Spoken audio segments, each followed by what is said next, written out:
45 slides, 20 minutes, et donc on va essayer de faire au mieux. Donc je me présente, je m'appelle Jacinthe. À la base, je suis designer, web designer, et je tiens un blog sur l'ergonomie web depuis 2007, où je parle surtout de l'expérience utilisateur. Je ne suis pas trop dans la théorie. À la base, j'ai fait un bac art appliqué et un BTS communication visuelle, donc plutôt formation print. Et après, je me suis dirigée vers le web design parce que c'était ça qui m'intéressait le plus. Et je n'ai pas du tout eu un cursus scientifique ou dans tout ce qui est UX dans certaines facs. Donc moi, je suis plus dans l'expérience utilisateur et ce que peut nous apporter les différentes interfaces. Pour commencer, est-ce qu'il y en a qui ont fait des études en art appliqué ? Ok, un peu. Donc j'ai plutôt un public, on va dire, de développeurs, comme j'ai pu voir tout à l'heure.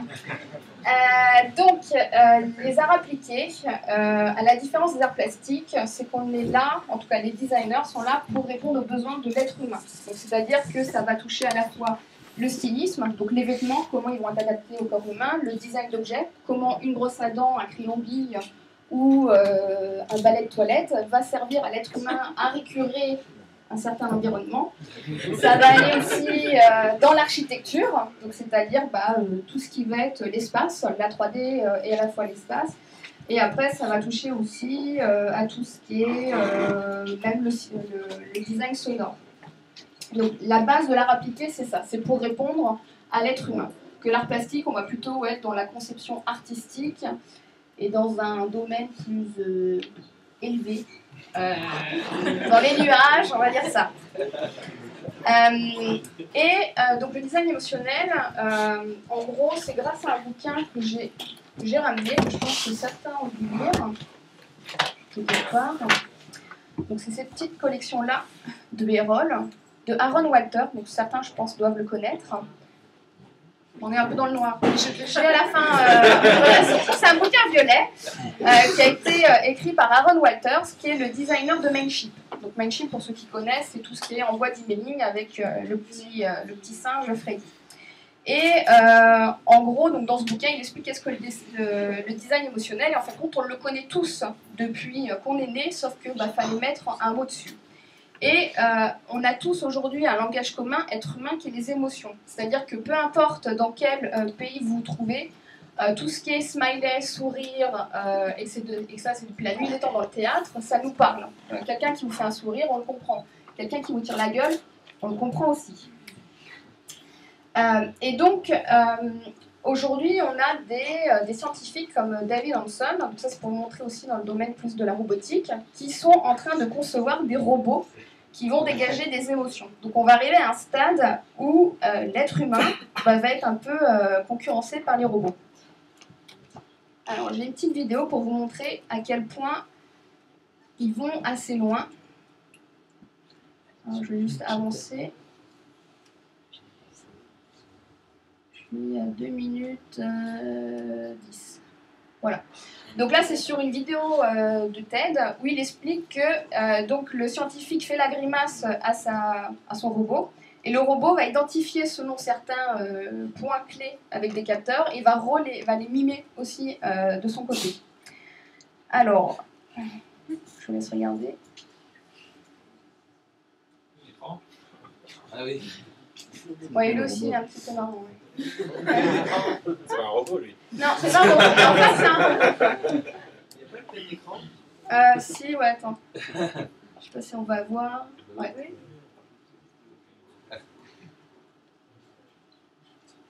Donc, il s'est amusé à représenter Einstein. Et normalement, bon, il parle beaucoup. On l'a vu ou pas faire les mimiques, là? Non. Ah oui, ça commence. Non, c'est fini. Attendez, c'est à 2 minutes 10 normalement. On l'a vu. Bon voilà, et donc ces robots commencent vraiment à interagir comme nous et récupèrent les capteurs. Et donc c'est utilisé à la fois dans l'armée, à la fois au niveau des sciences, donc de l'aide à l'être humain dans tout ce qui est, on va dire, aide à la personne. Et donc je vous invite à voir cette conférence où il explique tout comment il fait pour reproduire les émotions suite à ces différentes recherches.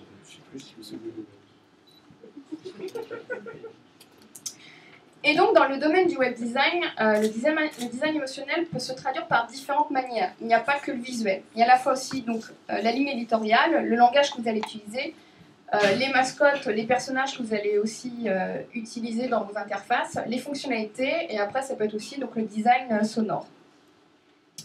En termes d'ergonomie, tout ce qui est fonctionnel et qui est associé à l'agréable, ça devient de l'utilisabilité, et donc l'esthétique et l'utilisabilité. Donc ça, je vais revenir dessus plus en détail.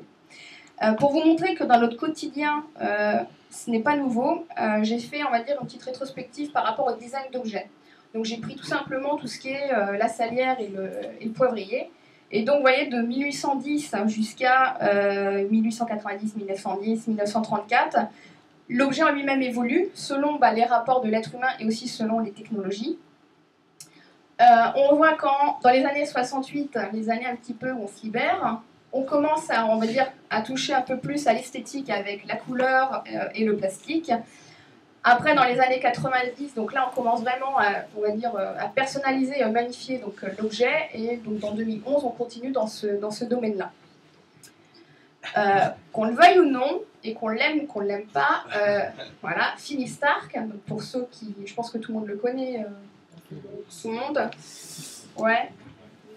Bon, c'est un designer d'objets qui, dans les années 90, vu son jargon, son charismatisme, et surtout au niveau de sa provoque, a, grâce à, on va dire, à l'éditeur Alessi, a commencé, on va dire, à mettre un coup de poing dans le domaine du design d'objets et a sorti des, on va dire, des objets un petit peu loufoques, qui ne sont pas forcément fonctionnels, c'est ce qu'on lui reproche, mais au moins il a commencé à toucher à ce domaine-là. Voilà, comme la Freebox, ça vous parle sans doute. Dans le domaine aussi donc, de l'informatique, un des pionniers qui a aussi donc, mis son grain de sel, on va dire, c'est Apple. Exemple avec le iMac. Donc là, je vais vous montrer une vidéo, une publicité que vous devez sans doute vous souvenir. Voilà. Moi, je n'ai pas le son, mais...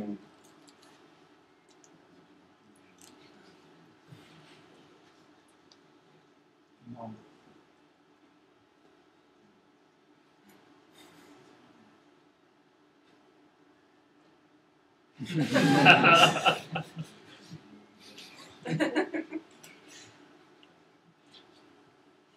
Donc voilà. Donc là, c'était pour vous montrer que donc, Apple, dans les années donc, voilà, 2000, a commencé à vraiment à donner une âme à ses objets, à l'ordinateur, pour en 2006, on va dire, faire un petit retour en arrière sur donc un objet, on va dire, qui était un peu plus sobre et pratique, mais qui lui-même comporte aussi une notion, on va dire, d'âme. Sachez que sur les MacBooks, juste ici, vous avez là une petite veilleuse. Et celle-ci, c'est breveté, forcément, parce qu'Apple breve tout. Quand vous mettez votre ordinateur en veille, il y a une petite lumière qui s'anime, et celle-ci reprend les battements de votre cœur. Donc c'est-à-dire que même si votre ordinateur est en veille, la nuit, il respire. Et il est tout le temps présent. Voilà. Donc jusqu'à quel point Apple, avec donc Steve Jobs, lui et son équipe de designers, a quand même gardé cette envie de conserver, on va dire, une âme de l'objet. Pareil dans l'architecture. Alors je vais vous montrer.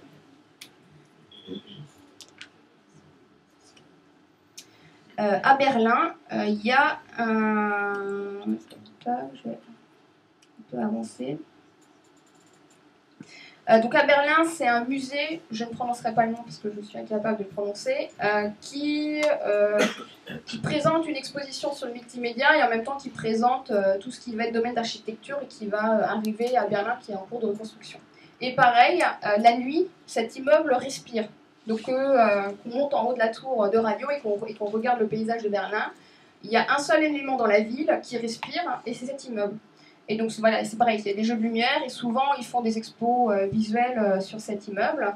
Et en gros, et même en architecture, on essaye de donner une âme à un monument. Donc je retourne à ma 13. Pareil, donc là dans tout ce qui est objet connecté, donc Evian a sorti cette année le projet Smart Drop. Donc après c'est toujours pareil, c'est des objets connectés, c'est des prototypes, c'est de l'expérimentation. Il faut tester. Donc cet objet, il est branché sur votre, si je ne me plante pas, il est branché sur votre frigo et vous pouvez commander des packs d'eau. Et ce dernier, pareil, vous voyez, il vous sourit et il interagit avec les différents éléments de la pièce. Je vais un peu vite, mais comme le temps est chronométré. Design d'application et tablette. Donc là, on arrive dans le cœur du sujet du web design. Toujours nos amis de chez Apple. Donc c'est simple. Vous avez l'iPhone et vous voulez supprimer une application. Et quand vous les supprimez, cette dernière, elle tremble. Et donc j'avais vu un tweet qui m'a fait bien marrer. Et en gros, c'est quand tu vas supprimer une app iPhone, elles se mettent toutes à flipper. Tu pourrais les entendre murmurer, non pas moi. Voilà, donc quand vous voulez en supprimer une, elles se mettent toutes à trembler, donc au moins visuellement vous savez laquelle vous allez supprimer, mais en même temps c'est un peu du genre, vous êtes sûr que vous allez tuer, vous allez killer une appli, quoi. Donc là c'est des designers tabbot qui conçoivent plusieurs applications iPhone, et ces derniers, chaque application est reliée à un robot. Donc, vous voyez, même au niveau des icônes, ils essayent de les rendre, on va dire, humains. Donc il y a toujours les petits yeux, un élément qui représente la bouche ou le domaine respiratoire, entre guillemets. Et donc, eux-mêmes, dans des interviews, disent qu'ils font référence au dessin animé de Wall-E. Voilà. Donc Wall-E, pour ceux qui connaissent, et j'espère que vous connaissez, qui est le plus beau Pixar pour moi. Voilà, c'est vraiment le robot qui est humanisé, qui remplace, on va dire, l'être humain et qui dégage des émotions. Suivant, donc Nuage Touch, c'est une start-up de Grenoble qui conçoit plein d'applications pour iPhone et Android. Et je vous conseille vivement de les télécharger toutes, au moins au maximum, car ils ont vraiment un design d'interface qui est très bon. Il y a à chaque fois une navigation, on va dire, transversale. Il y a très peu d'éléments, on va dire, fonctionnels. Tout se joue par l'émotion. Et donc, sur cette appli, qui est Mr. Wood, qui avant s'appelait Moodoscope, c'est que tous les jours, vous dites si ah bah aujourd'hui j'ai passé une bonne journée, ah bah non, ça a été la merde. Et en gros, chaque élément est retranscrit par un smiley. Et donc, vous avez juste à naviguer de gauche à droite. Et après, ça enregistre et vous avez des statistiques qui vous disent votre quota de la journée. Et en gros, vous avez un rappel à chaque fois. Et donc là, vous voyez, on pourrait très bien se dire que ça peut être une simple appli avec des boutons radio, on va dire tout bête. Je coche, aujourd'hui ça va, aujourd'hui ça va pas. Mais eux, ils ont représenté ça visuellement. Et en fin de compte, tous les jours, ça ne dérange pas de juste, on va dire, scroller et de sélectionner la tête du smiley qui représente notre journée. RealMax Software, c'est une application qui est aussi intéressante à tester. C'est une liste des tâches. Et donc en gros, cette dernière vous priorise les tâches les plus importantes selon la couleur. Donc là, vous avez vraiment un damier, un nuancier qui va, on va dire, du moins pire au pire. Et en termes de navigation, vous n'avez aucun élément, on va dire,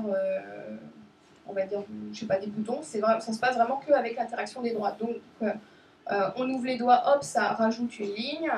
On fait un switch vers la gauche ou vers la droite, on valide ou on supprime la tâche. Et tout est fait par le visuel, la couleur et les interactions qui sont liées au touch sur l'appli.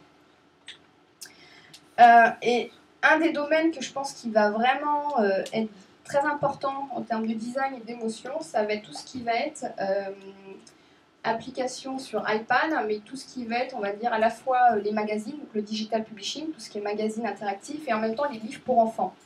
Et là, Epic Agency a sorti un super bouquin pour les gamins qui s'appelle Le Roi Babel. Alors, généralement, j'ai une vidéo, si elle s'affiche. Et tout est lié... elle est disparue. Bon, ils ont aussi un super site qui a eu plusieurs prix. Et l'application en elle-même joue énormément sur les bruits sonores, les interactions, l'histoire en elle-même. Il y a différents modes, que vous soyez parent ou enfant. Et je vous invite vraiment à la télécharger, elle coûte 3 €, mais elle vaut vraiment le coup. Et là, dans tout ce qui est domaine des bouquins, des BD, des interactions sur l'iPad, il y a énormément de boulot et ça va vraiment être un beau challenge pour les designers de jouer le jeu sur cette partie-là. Alors ensuite, pour le rédactionnel, en termes d'émotion, dans tout ce qui est packaging, bon, on va dire qu'on en est tous noyés au quotidien, que ce soit les marques comme Michel Augustin, Ben & Jerry, Innocent. Donc tous ces domaines dans le, on va dire dans l'alimentaire, on va dire c'est pas nouveau qu'ils essayent par tous les moyens. Voilà, Michel Augustin, sur les paquets, il y a marqué t'inquiète pas si tu grossis, c'est pas grave. Voilà quoi, c'est bon, fais-toi plaisir, c'est pas un drame. Et dans le web design, dans les applications, c'est pareil. Le rédactionnel est assez fort, sachant qu'il ne faut pas oublier que derrière vos interfaces, vous avez des êtres humains. Je veux dire, c'est tout con, mais peut-être que vous dites ce qu'elle nous montre, on connaît déjà, elle nous apprend rien. Mais oui, mais quand vous êtes en phase de conception et que vous devez concevoir pour vos internautes et que vous ne faites pas tout de suite des bêta-tests, et je peux vous dire que le challenge, il est quand même là. Et même le rédactionnel est super important. Twitter, qui est quand même un des premiers qui a vraiment, on va pas lancer ça, mais on va pas lancer la mode du rédactionnel, mais je veux dire qu'il y a vraiment l'interface qui change assez régulièrement et qui fait beaucoup de bêta-tests, joue beaucoup sur ça. Et dernièrement, j'ai créé un compte Twitter, je crée un compte Twitter, je peux rentrer dans les détails, et juste à l'inscription, je suis obligée de follower, je peux pas continuer, et j'ai un petit loading qui me dit vas-y, follow des personnes. Ah, chouette, t'as followé une personne. Deuxième. Ah, chouette, t'as followé 2 personnes. Encore 3. Et à la fin, c'est marqué ouais, c'est génial, t'en as 5. Alors j'ai followé Matt Pokora et toute la compagnie, mais je suis arrivée pour aller à l'étape suivante. Et à chaque fois, il y a des petits mots, des petites, vraiment des petites phrases qui te disent qui t'encouragent à aller plus loin. Donc pareil pour Vimeo, pour Diwi, qui est un réseau social, voilà, quand on s'inscrit, c'est la classe à Dallas, votre compte a bien été créé, nous venons de vous envoyer un email pour valider, il ne vous reste plus qu'à le remplir vos informations, et si vous le faites bien, on sera super content. Donc là, il y a comme si c'était l'équipe tech derrière ou l'équipe qui a conçu le site qui dit voilà, merci d'aller jusqu'au bout, et en plus, on est content que vous avez réussi, quoi. Alors je sais pas si l'étape est longue, mais donc il y a un signe d'encouragement. Ouais, exact. Firefox, pareil, quand il y a une page qu'on n'arrive pas à accéder, il y a toujours une petite phrase « c'est embarrassant ». Et en gros, le champ lexical est assez important et beaucoup utilisent aussi tout ce qui est anamatopée, comme dans les BD. Donc là, il y a Podio au niveau de l'inscription qui vous dit « bonne décision ». C'est bien, vous avez fait le bon choix. On y va, c'est parti. J'en ai plus d'autres. Ah, c'est après, c'est pas grave. Ensuite, dans l'usage des mascottes. GitHub, je ne vais pas vous le présenter. Il est partout et en plus, à chaque fois, il peut être personnalisé. Vous pouvez le récupérer dans tout ce qui est goodies. Et il l'utilise aussi. Alors, ça, c'est pas trop mon domaine. C'est juste un développeur qui m'a fait des captures d'écran. Je crois que quand ça tombe, il vous fait des petits messages avec les couleurs. Donc, il y a le rouge qui dit attention, c'est fini. L'orange, ça va revenir, puis le vert, c'est bon. Donc ça, je pense que c'est l'interface qui vous parle. J'ai jamais trop mis mes mains dans le cambouis. Bitely, tout ce qui est raccourcisseur d'URL, pareil, quand vous vous plantez, le poisson bulle, le poisson ballon, on va dire, il y a l'anamatopée qui vous fait voilà où tu t'es planté. Et pareil, quand vous allez sur des pages qui n'est pas page 404, qui est mal redirigée. Mailchimp, donc pour ceux que je ne présente plus, donc ils ont toujours utilisé leur mascotte Freddy. Alors il y a juste dernièrement, depuis 2 semaines, ils l'ont retiré de leur home. Donc je ne sais pas le choix. Et même dans tout ce qui est ressources, tout ce qui est livre blanc, on voit qu'il y a une charte graphique qui est en train de se définir autrement. Donc ou bien le designer il s'est barré. Voilà, ou bien ils en ont eu marre. Ouais, ouais. Ça serait triste. Mais non, regarde, il est là. C'est pire que Rockwick, quoi.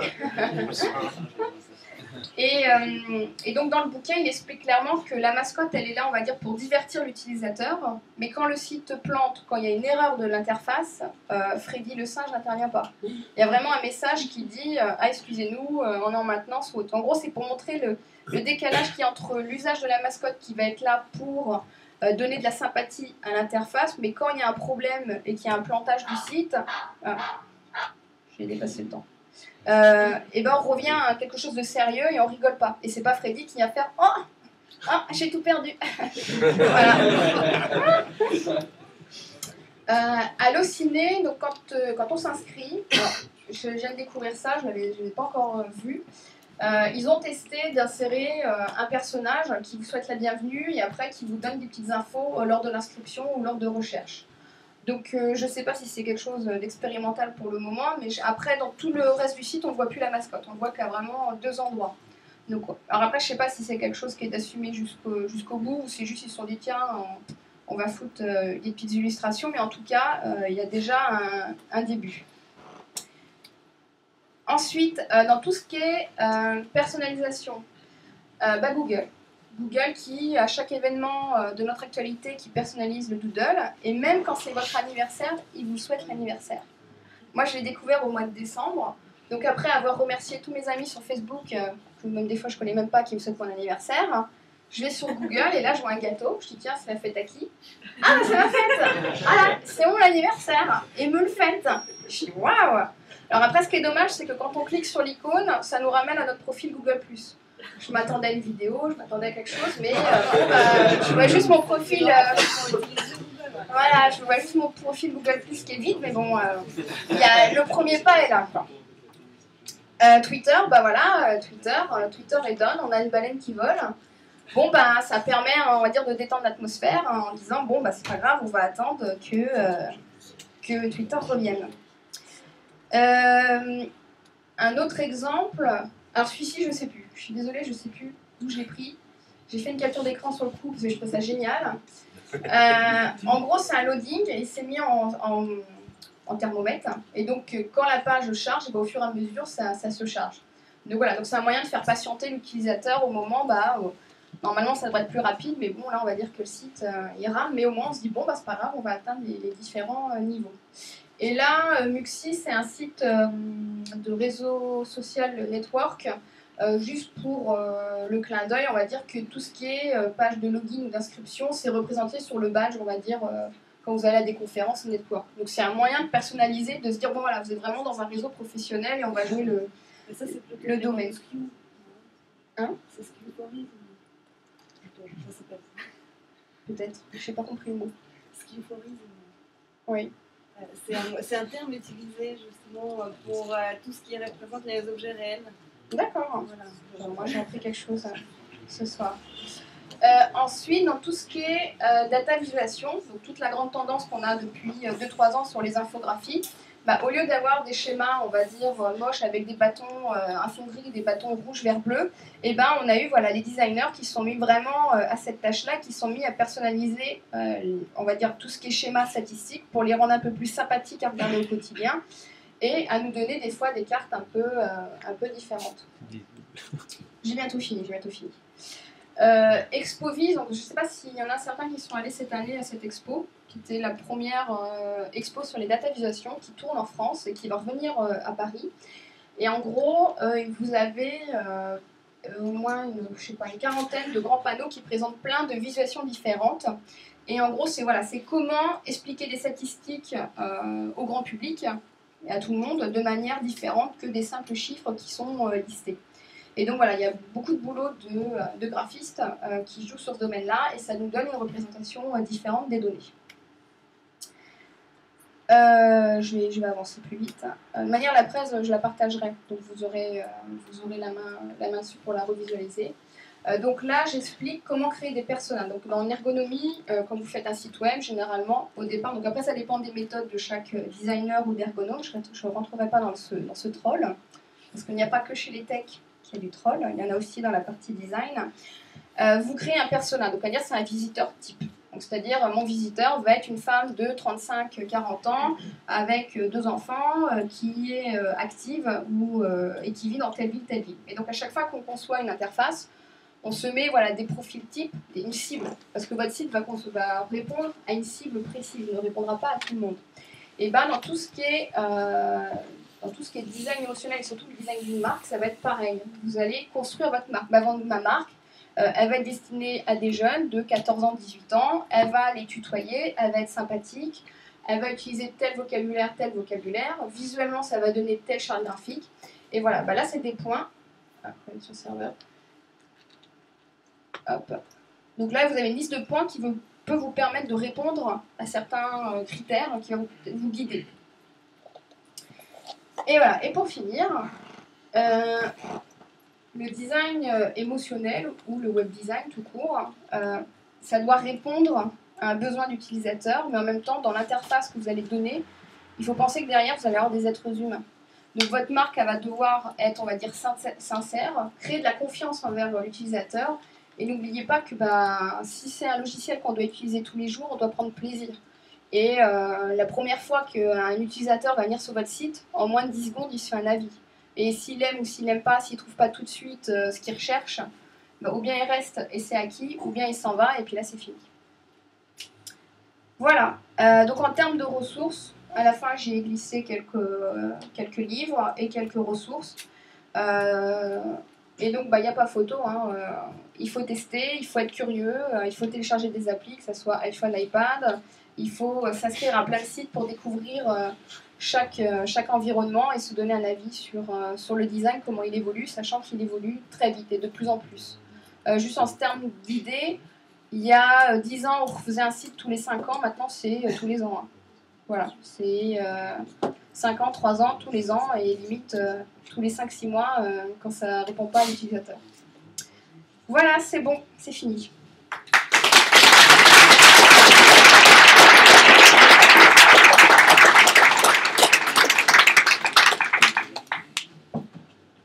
Je ne sais pas si on a le temps des questions, sinon on enchaîne. Ouais, une ou deux questions.